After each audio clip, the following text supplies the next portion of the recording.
dans le prochain épisode de Un si grand soleil. Tandis que Claudine trouve un élément déterminant pour l'enquête, Anissa prend une décision radicale. Attention, les paragraphes qui suivent contiennent des spoilers sur l'épisode d'Un si grand soleil diffusé demain soir sur France 2. Si vous ne voulez rien savoir, ne lisez pas ce qui suit. Vendredi 15 octobre dans Un si grand soleil. Claudine trouve un élément déterminant pour l'enquête après avoir passé une nuit agitée. Janet avoue à son compagnon qu'elle est allée voir Claudine pour mettre les choses au clair avec elle.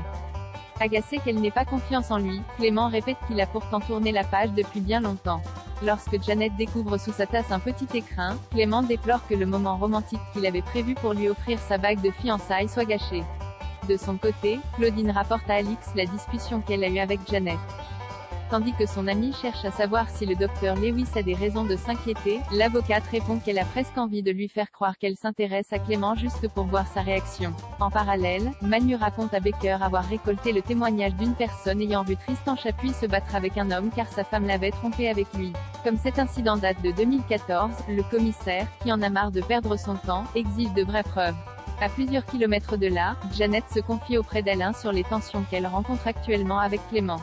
Le médecin affirme alors que son compagnon est très amoureux d'elle et l'enjoint à lui faire confiance.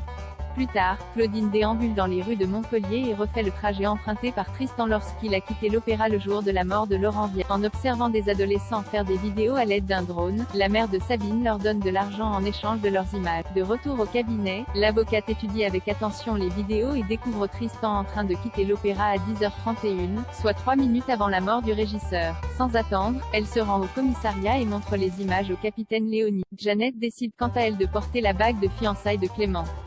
Heureux de l'avoir à son doigt, ce dernier l'embrasse tendrement. Anissa prend une décision radicale de retour de Barcelone. Inès rentre à la coloc en compagnie d'Esteban, un jeune musicien qu'elle a rencontré sur place.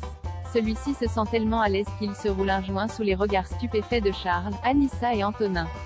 Par la suite, Anissa profite d'être seule avec Inès pour lui reprocher le comportement d'Esteban qu'elle juge beaucoup trop sexiste.